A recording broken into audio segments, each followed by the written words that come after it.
ఏపీలో మరో దారుణమైన ఘటన వెలుగు చూస్తుంది. పల్నాడు జిల్లా వినుకొండలో 20 ఏళ్లు కాపురం చేసిన భార్యనే కడతేర్చాడు భర్త.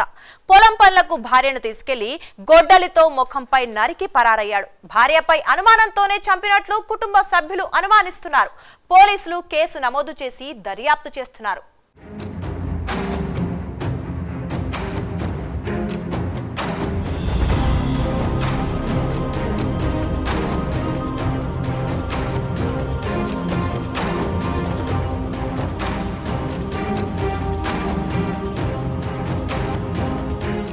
పల్నాడు జిల్లా వినుకొండ నియోజకవర్గం వల్లాపల్లి మండలంలోని మేళ్లవాగు గ్రామంలో కట్టుకున్న భర్తే భార్యను కడతేర్చాడు. కుటుంబ సభ్యులు పోలీసులు చెప్పిన వివరాల ప్రకారం మండల కేంద్రమైన వల్లాపల్లికి చెందిన గంగబోయిన వెంకటేశ్వర్లకు 20 ఏళ్ల క్రితం మేళ్లవాగుకు చెందిన కృష్ణకుమార్తో వివాహమైంది. కొద్ది రోజులుగా దంపతుల మధ్య గొడవలు తలెత్తడంతో మేళ్లవాగులో అత్తింటి వద్దే కాపురం ఉంటున్నారు. వారికి 2 పిల్లలున్నారు.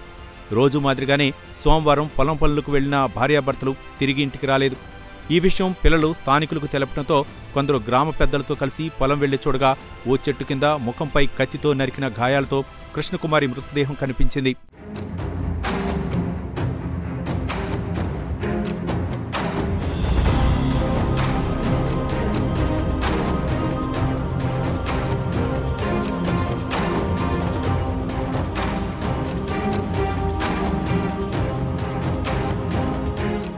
చుట్టుపక్కల వెతికిన భర్త వెంకటేశ్వర్లు ఆచూకీ లేకపోవడంతో అతనే దారుణానికి ఒడిగట్టాడన్న అనుమానాలు వ్యక్తమవుతున్నాయి.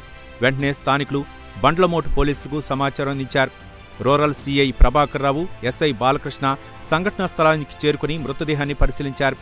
ఘటన జరిగిన తర్వాత నుంచి భర్త అజ్ఞాతంలోకి వెళ్లిపోయాడు. ఈ ఘటనపై కేసు నమోదు చేసిన పోలీసులు దర్యాప్తు చేస్తున్నారు. మృతదేహాన్ని పోస్టుమార్టం నిమిత్తం వినుకొండ ప్రభుత్వ ఆసుపత్రికి తరలించారు.